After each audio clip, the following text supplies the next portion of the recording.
दर्शकबिन नमस्कार। कनका खबरको विशेष कार्यक्रममा तपाईलाई स्वागत छ। कनका खबरमा जुम्ला जिल्लामा रहेका विशेष व्यक्तिहरूसँग कुराकानी गर्ने क्रममा आज हामी जुम्लाको चन्दान नगरपालिकाको उपमेयर रामदेवी खड्कासँग केही संवाद गर्दैछौँ। उहाँलाई कार्यक्रममा स्वागत छ। धन्यवाद। विशेष गरी जुम्लाको एकमात्र नगरपालिका चन्दान नगरपालिकामा के कसरी चाहिँ स्थानीय सरकारले काम गरिरहेको छ र स्थानीय सरकारले गर्नुपर्ने आफ्नो दायित्व पुरा गरेको छ कि छैन र जनप्रतिनिधि निर्वाचित भइसकेपछि अहिले करिब 2.5 वर्षको चाहिँ अवधि भयो, त्यो पिरियडमा चाहिँ के काम नगरपालिकाले गरेको छ भन्ने विषयमा चाहिँ हामी कुराकानी गर्न गइरहेका छौँ। जुम्लाको चन्दान नगरपालिकाले जुन पछिल्लो समय तपाईहरु जनप्रतिनिधि भएर आएको 2.5 वर्षमा के कति काम गर्यो भन्ने विषयमा चाहिँ जानकारी गराइदिनु न। धन्यवाद कनका खबरलाई। हामी चाहिँ झन्डै निर्वाचित भएको अब असार जेठमा चाहिँ हाम्रो 3 वर्ष पुग्छ। अब 2.5 वर्षभन्दा अलि बढी नागिसकेका छौँ हामी र समग्र रूपमा चन्दान नगरपालिकामा हामीले गरेका थुप्रै कामहरू छन्। अरूको जस्तो हाम्रो चाहिँ फेरि मिडिया वाइज नहुने हैन, काम चाहिँ गरेका छौँ। हामीले जनचेतनामूलक कार्यक्रम गरेका छौँ, स्वास्थ्य र शिक्षामा पनि कार्यक्रम गरेका छौँ र यो मेन भनेको हाम्रो चन्दान नगरपालिकाको फोहोर व्यवस्थापन कसरी गर्ने भन्ने कुरा त्यसमा पनि हामी लागिरहेका छौँ। र योजनाको कुरा गर्ने भने हामीले थुप्रै योजनाहरू गरेका छौँ जनताका माग अनुसार, जुन कि 1 देखि 10 वडाका नगरवासीहरूले जुन चाहिँ योजना माग गरेका छन् त्यही अनुसार चाहिँ काम गर्दै आइरहेका छौँ हामी। अब चाहिँ आगामी दिनहरूमा यी योजनाहरू चाहिँ के चाहिँ प्राथमिकता दिएर जानुपर्छ जस्तो लाग्छ चाहिँ तपाईले चाहिँ नगरपालिकाले चाहिँ? नगरपालिकामा चाहिँ कस्तो प्राथमिकता दिनुपर्छ भन्ने भने हामीले चाहिँ मैले चाहिँ अब म चाहिँ अनुगमनको संयोजक भएको कारणले गर्दा म 10 वडामा अरूभन्दा म बेसी नै हिँड्ने गर्छु। किन भन्दाखेरि जनताका माग अनुसार योजना दिने हो हामीले। कसैले भन्छ यदि सानो मन्दिर एउटा मन्दिर दिएर पनि चन्दान नगरपालिकामा विकास हुने हो त भन्ने चाहिँ बाहिर चाहिँ धेरैले भन्ने कुरा आइरहेको छ र हामीले के भन्दै आएको छ जनताको माग अनुसार भन्ने के भनेपछि एउटा उसलाई नगरवासीलाई जुन चाहिँ वडावासीलाई एउटा मन्दिरको माग छ भने त्यो मन्दिरको हामीले माग पुरा गरेका छौँ। किनभने उहाँहरूले माग गर्नुभएको छ मन्दिर भनेको यति सानो मन्दिर गर्ने नगरपालिका खालि मन्दिर मात्रै विकास गर्दै जाने भन्ने पनि आम नागरिकको भनाइ छ। तर जनताका माग अनुसार मन्दिर, खानेपानी र हाम्रो बाटोघाटो, रोजगार सिर्जना कार्यक्रमहरू, जनचेतनामूलक कार्यक्रम यिनीहरू गर्दै आइरहेको छौँ हामी। यसै गरी जुन शिक्षाको कुरा छ, जुन चन्दान नगरपालिकामा चाहिँ पछिल्लो समय शिक्षा र स्वास्थ्यमा, पहिला हामी शिक्षाको कुरा गरौँ। यो शिक्षामा चाहिँ नगरपालिकाले चाहिँ चालेका कदमहरू, गरेको लगानीहरू के कस्तो छ भन्ने विषयमा चाहिँ संक्षिप्तमा अरू विषय भन्दा नगरपालिकामा शिक्षा चाहिँ एकदमै जेन्युन विषय पनि हो। शिक्षामा चाहिँ लापरवाही गर्दै आइरहेको कुरा पनि हामीले देखिरहेका छौँ र अहिले चाहिँ हामीले चाहिँ शिक्षाको कुरा गर्दा नि शिक्षाको संयोजक त मेयर साहब हुनुहुन्छ, तर मैले पनि त्यहाँ चाहिँ मेरो पनि दायित्व हो शिक्षामा। नगरभित्रका जुन चाहिँ हाम्रो 19 वटा माध्यमिक तहका विद्यालयहरू छन्, 19 वटा ती स्कुलहरू कसरी चलिरहेका छन् भन्ने विषयमा हाम्रो चाहिँ शिक्षा समिति एकदम अहरातो खटिएर लागिरहेको छ र अहिले चाहिँ 2-4 वटा स्कुल हामीले मर्ज पनि गरेका छौँ। जुन चाहिँ मर्ज गर्ने कुरामा चाहिँ एउटा वडा नम्बर 3 को माथि डाँडापुर स्कुल र वडा नम्बर 2 को चाहिँ भण्डारीबाडाको स्कुल र मिचा, त्यसपछि गएर पारी जनजातिको हामीले मर्ज गरेका छौँ। मर्ज गर्ने कुरामा तिनी बढी भएका शिक्षकहरूलाई अन्त व्यवस्थापन गरेका छौँ। त्यसमा चाहिँ थोरै चाहिँ मान्छे स्कुलको व्यवस्थापन समिति र हेडमास्टरहरूको अलिकता आलोचना डेलिगेसन आउने क्रममा हामीले चाहिँ तपाईहरूले पहिला विद्यार्थी व्यवस्थापन गर्नुहोस्, त्यसपछि हामी शिक्षक फेरि पुनः फिर्ता गर्नेछौँ भन्ने पनि गरिरहेका छौँ र उहाँहरूले चाहिँ शिक्षक जति भयो पनि विद्यार्थी एउटा भयो पनि हाम्रो स्कुल चाहिँ यही हुनुपर्छ, मर्ज हुनु हुँदैन भन्ने पनि आवाज आइरहेको छ। त्यसमा चाहिँ हामीले चाहिँ शिक्षा समितिले गरेको कुरा चाहिँ ब्याग हुँदैनौँ र पुनः त्यहाँ विद्यार्थी भयो भने हामी शिक्षालाई चाहिँ फेरि शिक्षकहरूलाई पुनः फर्काउनेछौँ भन्ने पनि हामीले कति समय अथवा कति अब यो शैक्षिक सत्र होला, अर्को शैक्षिक सत्र होला, कतिवटा शैक्षिक सत्रसम्म कुर्नुहुन्छ यो विषयमा चाहिँ? यो विषयमा चाहिँ हामीले अहिले चाहिँ नयाँ शैक्षिक सत्र ठ्याक्कै लागू हुन लागेको छ। अनि त्यो एउटा शैक्षिक सत्र हामीले बढीमा 3 महिना कुर्छौँ, त्योभन्दा बढी कुर्दैनौँ। 3 महिनासम्म अनि विद्यालय व्यवस्थापन समितिको अध्यक्षले, अभिभावकको कुरा छ, त्यहाँ टिचरहरूको कुरा छ, उहाँहरूले चाहिँ विद्यार्थी चाहिँ त्यहाँ भर्ना गर्ने व्यवस्थापन गर्नुभयो भने हामी पुनः चाहिँ टिचर चाहिँ फेरि त्यही फर्काउने चाहिँ मनसायमा छौँ। अनि स्वास्थ्यको कुरा गर्दाखेरि चाहिँ चन्दान नगरपालिकामा कर्णाली स्वास्थ्य विज्ञान प्रतिष्ठान पनि यही अवस्थित छ तपाईसँग चाहिँ, र अरू वडावाइज चाहिँ स्वास्थ्य चाहिँ सेवा प्रवाह नगरपालिकाले चाहिँ के कस्तो तरिकाले गरिरहेको छ र जुन कर्णाली स्वास्थ्य विज्ञान प्रतिष्ठान यहाँ भइरहँदाखेरि चाहिँ यो यसले कतिको सहज बनाएको छ र बाँकी चाहिँ कामहरू चाहिँ कसरी गरिरहनु भएको छ स्वास्थ्यको क्षेत्रमा चाहिँ भन्ने कुरा हामीले स्वास्थ्यको क्षेत्रमा अझ हामीले चन्दन नगरपालिकामा विषयगत शाखाहरू मध्येमा हामीले स्वास्थ्य शाखा एकदम राम्रोसँग चलाइरहेका छौँ। यसमा चाहिँ म ढुक्क छु, किन भन्दाखेरि हामीसँग स्वास्थ्य चौकीहरू वडा नम्बर 5 मा मात्रै छैन। किन भन्दा वडा नम्बर 5 मा स्वास्थ्य चौकी त्यो सार्वजनिक भवन नहुँदा अन्त पनि भाडामा लिएर गरिरहेका त छौँ। त्यहाँ पनि अब वडावासीको माग पनि हुनु पर्यो, हामीलाई स्वास्थ्य चौकी चाहियो भनेर। वडा नम्बर 5 मा मात्र छैन, बाँकी 9 वटा वडामा हामीले स्वास्थ्य चौकी छ, आधारभूत स्वास्थ्य चौकी छ। अहिले चाहिँ वडा नम्बर 2 मा, वडा नम्बर 1 मा, वडा नम्बर 3 मा चाहिँ अलिकता जग्गा विवाद भएको कारणले बनेको छैन आधारभूत स्वास्थ्य चौकी। बाँकी ठाउँमा सबै ठाउँमा आधारभूत स्वास्थ्य चौकी बनिरहेको छ। अब सिद्धै लाग्यो। र अघि अरू स्वास्थ्य चौकीमा हाम्रो चाहिँ वडा नम्बर 8 मा बर्थिङ सेन्टर पनि छ, जहाँ कि वडा नम्बर 8 भनेको हाम्रो नगरपालिकाबाट सबभन्दा विकट वडा हो हाम्रो। त्यो वडामा हामीले बर्थिङ सेन्टर राखेका छौँ र बर्थिङ सेन्टरमा कतिपय सुत्केरी महिलाहरू राति स्वास्थ्य विज्ञान प्रतिष्ठानमा नआउने क्रममा वहाँ चाहिँ हामीले सुत्केरी पनि गराइरहेका छौँ। र स्वास्थ्यमा चाहिँ हाम्रो 10 वटा वडा एकदम अब्बल रहेको छ। किन भन्दाखेरि हामीले नगरपालिकाबाट दिने सेवा सुविधा एकदम सेवा प्रवाह निरन्तर भइरहेको अवस्था छ स्वास्थ्यमा चाहिँ। र बाँकी अलि ठुल्ठुलो केसहरू चाहिँ हाम्रो स्वास्थ्य विज्ञान प्रतिष्ठान नजिक भएको कारणले गर्दा स्वास्थ्य विज्ञान प्रतिष्ठानमा लिन्छौँ। त्यहाँ अब मुटुको रोगी, अब क्यान्सर पीडितहरूलाई त त्यो चाहिँ हामीले नगरपालिकामा पाउने सेवा सुविधा हामीले सिफारिस गर्ने क्रममा हामीले गरिरहेका छौँ। अनि जुन तपाईँ त निर्वाचित हुँदा लगतै तपाईँले एउटा चाहिँ प्रतिबद्धता जनाउनु भएको थियो, त्यसैसँग जोडेर एउटा कुरा यो महिला सशक्तिकरणको विषयमा चाहिँ के कतिको चाहिँ कामहरू गरिरहेको छ भन्ने विषयमा चाहिँ तपाईँ त यसै त महिलाबाट प्रतिनिधित्व गर्दै आउनुभएको चाहिँ छ र चाहिँ यस विषयमा चाहिँ के कस्तो गरिरहेको छ? अब महिला प्रतिनिधित्व गर्दै आइरहेको र विशेष गरेर महिला तथा बालबालिकाको शाखाको चाहिँ म संयोजक पनि भएको कारणले, विशेष गरेर झन् महिला प्रतिनिधि भएको कारणले विशेष गरेर महिलाका मुद्दाहरू नगरपालिकामा थुप्रै आइरहेका छन्। हिंसा पीडित महिलाहरूको भयो, त्यस्ता त्यस्ता केसहरू आइरहेका छन्। र हामीले चाहिँ महिलाहरूको लागि महिला सशक्तिकरणका कार्यक्रमहरू हामीले जस्तै सिपमूलक कार्यक्रमहरू गरिरहेका छौँ अहिले साझेदारी संस्थाहरूसँग मिलेर। त्यसपछि गएर हामीले सिपमूलक तालिमहरू पनि गरिरहेका छौँ।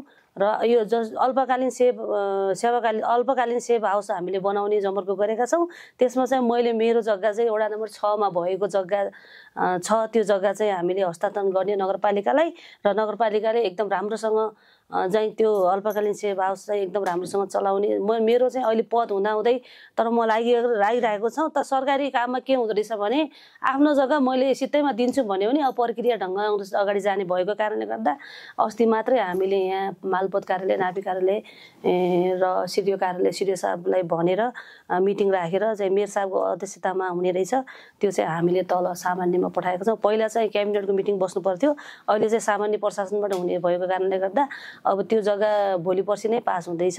त्यसका लागि सेवा हाउसको लागि मैले चाहिँ मेरो पारिश्रमिक जति छ त्यो चाहिँ अहिले पनि राष्ट्रिय भन्छु हाम्रो प्रभुभैमा राखेको छु। र त्यो जग्गा पास हुन लगतै अरूवटा पालिकाहरूलाई पनि सदस्य रहने गरेर म यहाँ मेरो अब 2 वर्ष कार्यकाल बाँकी छ। 2 वर्ष कार्यकाल हुँदाहुँदै यदि नसकिए पनि म निरन्तरता लागेर त्यसलाई चाहिँ भविष्यको लागि जो चाहिँ महिला हिंसा पीडित महिलाहरूको लागि जुन चाहिँ त्यो सेभ हाउस खोल्ने लक्ष्य राखेको छु, त्यो सेभ हाउस चाहिँ एकदमै पुरा गरेर मात्रै म चाहिँ यदि कार्यकाल सिद्धे पनि म त्यसमा लागेर महिला हिंसा पीडित महिलाहरूको निरन्तरता दिनेछु भन्ने पनि प्रतिबद्धता जाहेर गरेँ। नगरपालिकाले जुन अब यो त तपाईँले चाहिँ उसका कुरा गर्नुभयो, तपाईँले आफूले गर्ने सँगै काम, यो हिंसा पीडित महिलाहरू र महिलाहरूलाई चाहिँ जनचेतना जगाउनका लागि उनीहरूको चाहिँ अधिकारका चाहिँ कुरा गरिरहनका लागि चाहिँ गाउँघरमा के कस्ता कार्यक्रमहरू त्यस्तो खालको के चलाउँछ? हामीले प्रत्येक वडामा कार्यक्रम गरिरहेछौँ। यो त महिला तथा बालबालिका शाखा मार्फत अहिले हामीसँग सोसिङ नेपाल भन्ने संस्था जोडिएको छ।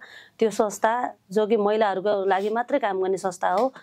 जस्तै महिलाहरूले नगरपालिकामा आएर मेरो नाम फलानु हो नमस्ते भन्न पनि डराउने महिलाहरू पनि छन् हामीसँग 1 देखि 10 वटासम्म।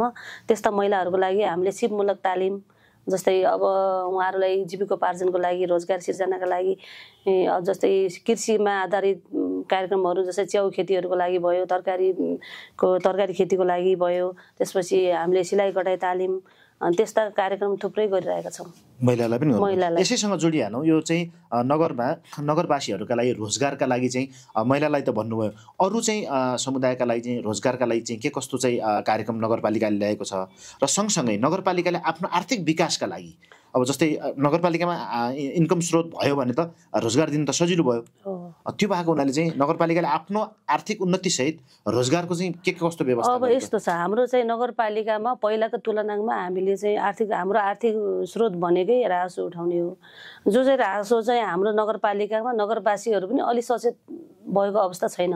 त्यो गर्नका लागि हामीले अझ कार्यक्रम सचेतनामूलक कार्यक्रम हामीसँग 14वटा नगर प्रहरीहरू हुनुहुन्छ, उहाँहरूलाई प्रत्येक दिन हामीले बजारमा तपाईहरू अब यो घरबाल कर तिरेको छ कि छैन, हामीसँग चाहिँ जतिपय व्यवसाय गरिरहनु उहाँहरूको दर्ता प्रक्रिया भएको छ कि छैन, अनि कसरी हामीले आफ्नो नगरपालिकाको आय स्रोत बढाउने भन्ने कुरामा अहिले चाहिँ नगर प्रहरीद्वारा हामीले चाहिँ कार्यक्रम सञ्चालन गरिरहेका छौँ र म पनि अनुगमनको संयोजक भएको कारणले गर्दा अब हामी अनुगमन गरेर यो राजस्व कसरी बढाउने भन्नेमा हामी अहरात्र खटेर लागिरहेका छौँ। भनेपछि यसैले अनि रोजगारीको सिर्जना चाहिँ त्यसमा चाहिँ रोजगारीको सिर्जना भन्नाले युवाहरू विदेशी भन्ने चाहिँ थुप्रै हाम्रो नेताहरूले जहिले पनि भाषणमा भन्ने गरेका छौँ होइन, हामीले हाम्रो युवाहरू रोजगार नपाएर विदेशी भन्ने छ, त्यो चाहिँ हामीले वडा नम्बर 6 मा यस्तो कार्यक्रम जहाँ कि युवाहरूले मात्रै कृषि एउटा एग्रो फर्म खोलेर बस्नुभएको छ वडा नम्बर 6 का युवाहरूले। त्यहाँ गएपछि मलाई यस्तो शान्त लाग्छ कि त्यो चाहिँ नगरपालिकाले गर्दै आएको है, अनि मान्छे त्यो चाहिँ त्यहाँ बिरुवाहरू उत्पादन गरेर कृषि क्षेत्रमा चाहिँ उहाँहरूले ओखर स्याउहरू उत्पादन गरेर बिक्री वितरण गर्ने चाहिँ गरिराख्नु। त्यस कारणले गर्दा हामी युवा स्वरोजगार कार्यक्रममा पनि उपमेयर रोजगार कार्यक्रम राखेर गत वर्ष पनि अहिले पनि छ, अहिलेको कार्यक्रम चलाउन बाँकी छ, गत वर्ष पनि उपमेयर रोजगार कार्यक्रम भनेर युवाहरूलाई हामीले त्यो सम्बन्धी तालिम दिएका थियौँ। खालि त्यो बत्ती वायरिङ अनि कपाल कटिङ मात्रै नभएर अलि दिगो रूपमा हुने खालका हामीले रोजगार सम्बन्धी कार्यक्रम राखेका छौँ। अहिले पनि हामीले चाहिँ यहाँ जुम्लाको ढुङ्गा कटिङ त्यसपछि काष्ठकला भन्ने विषयमा हामीले त्यसमा पनि थोरै बजेट विनियोजन गरेका छौँ। त्यसमा पनि हामीले अब यो चाहिँ ढुङ्गा कटिङ जुन चाहिँ गर्नका लागि हामीले काठमाडौँदेखि कला केन्द्रबाट मान्छे मगाएका छौँ। अब 10-15 दिनमा चाहिँ हामीले यो युवा स्वरोजगार कार्यक्रम यो पनि सञ्चालन हुने भएको छ। भनेपछि नगरपालिकाले यो त समग्रमा चाहिँ गरेका क्रियाकलाप भए, केही जनगुनासाहरू पनि सुन्ने गरिन्छन्। फोहोर व्यवस्थापन चाहिँ भएन, जुन अलिकति अघि कुरा निकाल्नुभयो, यसलाई चाहिँ विस्तृत रूपमा कुरा गर्दाखेरि चाहिँ के कस्तो भइरहेको छ र चाहिँ नाली चाहिँ ऊहरू फुटेर चाहिँ अप्ठ्यारो अवस्था छ भन्ने कुराहरू आछन्।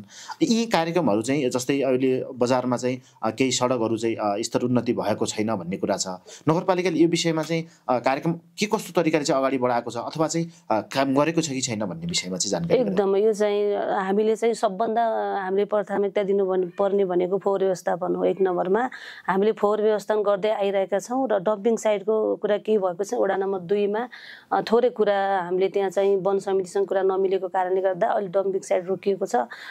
डम्पिङ साइटहरू रोकिएको कारणले गर्दा हामीले चाहिँ हामीसँग एउटा सङ्कलन केन्द्र, फोहोर सङ्कलन केन्द्र भनेर हामीले नगरपालिका वडा नम्बर 4 स्थितमा बनाएका छौँ एउटा घर। त्यहाँ चाहिँ हामीले चाहिँ अब त्यो प्लास्टिक रहित नगरपालिका बनाउन सकिन्छ कि भनेर एउटा मेसिन पनि ल्याएका छौँ।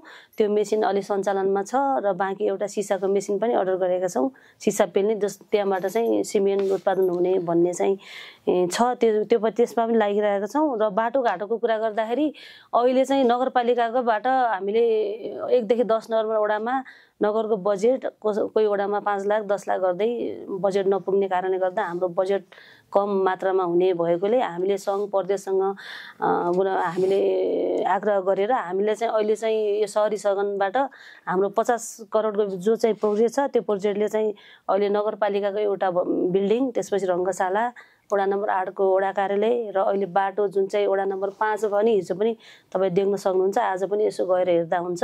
त्यहाँ चाहिँ बाटोको चाहिँ अब स्तर वृद्धि जुन चाहिँ हिजो पनि ग्रेडियर मेसिन लाएर उहाँहरूले एकदम राम्रोसँग बनाइराख्नु भएको छ, त्यो 50 करोड भित्र। र हाम्रो यो तल 0 पोइन्टदेखि हस्पिटलसम्म जुन चाहिँ बजारमा पनि ढुङ्गा बिछाउने कार्यक्रम चाहिँ अहिले भइरहेको छ।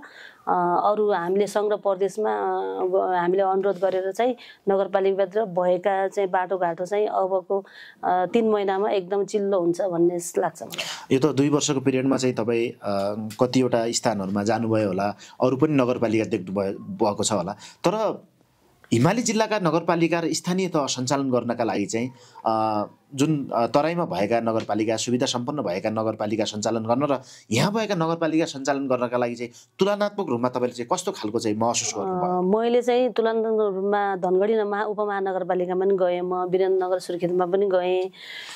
त्यहाँ र हाम्रो धेरै फरक छ। हाम्रो एक मात्र नगरपालिका जुन चाहिँ सदरमुकामको नगरपालिका चाहिँ हो हुनाले, तर चाहिँ हाम्रो कस्तो छ भने यो फोहोर व्यवस्थापनकै कुरा गर्दाखेरि हामीले जनचेतनामूलक कार्यक्रम गर्दै पनि हाम्रो पनि नगरवासीहरू पनि जो चाहिँ उपभोक्ताहरू र उहाँहरू पनि सचेत भइदिनुपर्छ। किन भन्दाखेरि हामीले मात्रै गर्न खोजेर हुँदैन, आम नागरिकको पनि सहयोग चाहिन्छ यसमा चाहिँ। कसैले जुगार खोला यस्तो फोहोर भयो यस्तो भयो भन्ने मात्र होइन, त्यो जुगार खोला सफा गर्नका लागि जुन चाहिँ नगरले चालेका कदमहरूमा पनि उहाँहरूले सहयोग गर्नुपर्छ जस्तो लाग्छ मलाई।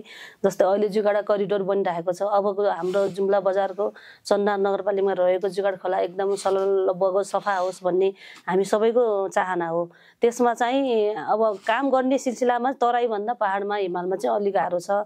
जस्तै वडा नम्बर अझै अरूको भन्दा चाहिँ हाम्रो मिलेको चाहिँ नगरपालिका छ। किन भन्दाखेरि हाम्रो 1 देखि 10 नम्बर वडामा जाँदाखेरि चाहिँ एउटा वडामा जाँदा हामीले वडा नम्बर 8मा जाँदा 20 मिनटमा हामी गाडीमा पुग्छौँ, अनि अरू वडामा त झन् नजिकै सबभन्दा दुर्गम वडामा त हामी 20 मिनटमा पुग्छौँ भने काम गर्न असजिलो चाहिँ छैन। हाम्रो नागरिकहरूले चाहिँ सचेत भइदिनु पर्यो। काम गर्न असजिलो छैन, जुन स्रोत साधन प्रयोगका लागि हुन्छ नि। तपाईँको चाहिँ अब तपाईँको चाहिँ तराईमा भएका स्थानीय तहहरूलाई र हिमालमा भएका अथवा चाहिँ यो दुर्गम क्षेत्रमा भएका स्थानीय तहहरूलाई काम गर्न सरकारले त बजेट दिँदाखेरि चाहिँ एउटै तरिकाले दिन्छ। त्यो त गाह्रो छ। किन भन्दाखेरि यता सुन्नु, हामीलाई चाहिँ जस्तै हाम्रो पुसमाघमा काम हुँदैन जुम्लामा, अब पुसमाघमा सिमेन्ट सरियाको काम हुँदैन हो। त्यति बेला चाहिँ असारमा बजेट, असार 10 गते बजेट विनियोजन हुन्छ, अनि पुसमाघ हामी फागुनसम्म ठप्पै बस्छौँ। त्यसपछि हाम्रा योजनाहरू सुरु हुन्छन्। त्यो चाहिँ तराईले भोग्नु पर्दैन, जो चाहिँ हामीले हिमाली क्षेत्रमा हामीले भोग्दै आएका छौँ।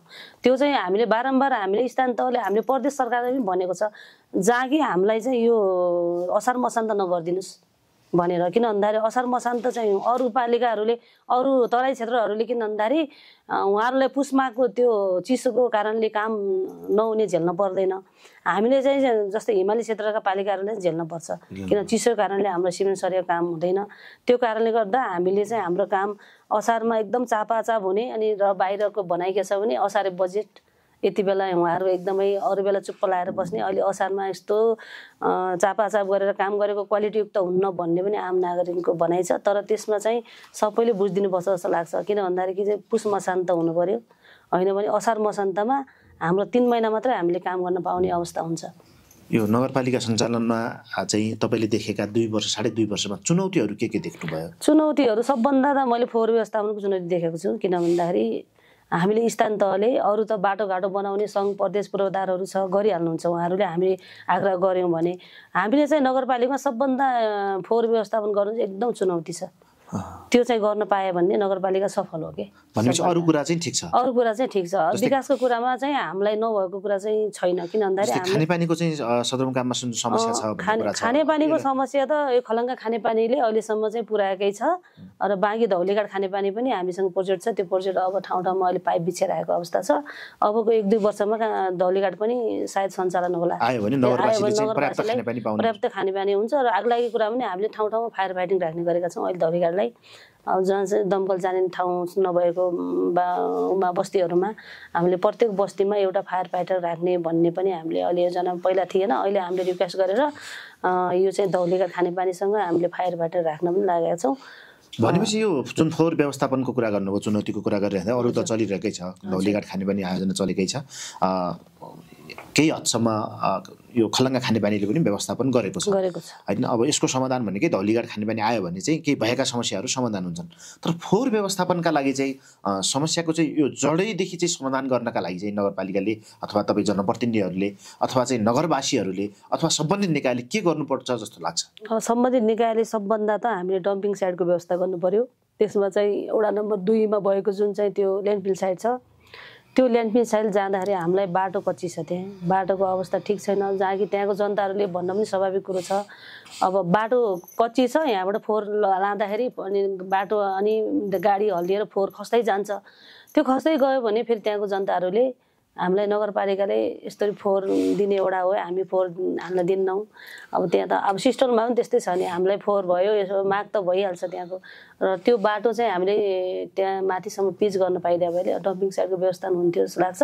अहिले चाहिँ हामीले नगर विकास कोष भन्ने एउटा काठमाडौँमा अफिस छ, त्यो अफिसलाई चाहिँ फोहोर व्यवस्थापनका लागि हामीलाई सहयोग गर्नु पर्यो। उहाँले सहयोग गर्छु भन्नुभएको छ, त्यसका लागि 2-4 दिनमा अझ उहाँहरू डिपिआर गर्न आउँदै हुनुहुन्छ। त्यो पनि साइड डम्पिङ साइड पनि हाम्रो व्यवस्थापन भयो भने हामीले सबभन्दा पहिला फोहोर व्यवस्थापन गर्न सक्यौँ भने नगरमा त्यो जतिको ठुलो केही पनि होइन जस्तो लाग्छ मेरो विचारमा।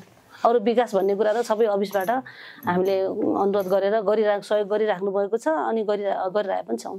यो नगरपालिकामा प्लानिङको विषयमा जुन अलिकति प्रश्नहरू उठ्ने गरेका छन् नि, तपाईँले चाहिँ अब भवन निर्माण गर्दाखेरि चाहिँ जथाभावी भवन निर्माणहरू गर्ने होइन, मापदण्ड विपरीत पनि गर्ने भन्ने चाहिँ कुराहरू चाहिँ यस विषयमा चाहिँ नगरपालिकाले चाहिँ के कस्तो चाहिँ काम? अब अहिले यस्तो छ, नगरपालिकाले पहिला चाहिँ अब यस्तो छ, हाम्रो नगरपालिकामा जति पनि बिल्डिङहरू बनिरहेका छन् नक्सा पास नगरेर नबनाउने भनेर हामीले पटक हामीले एफएमबाट पनि फुकाइरहेका छौँ र हामीले हरेक अहिले त नगर प्रहरी आउनु भएको छ हामीसँग, पहिला त जनशक्ति थिएन।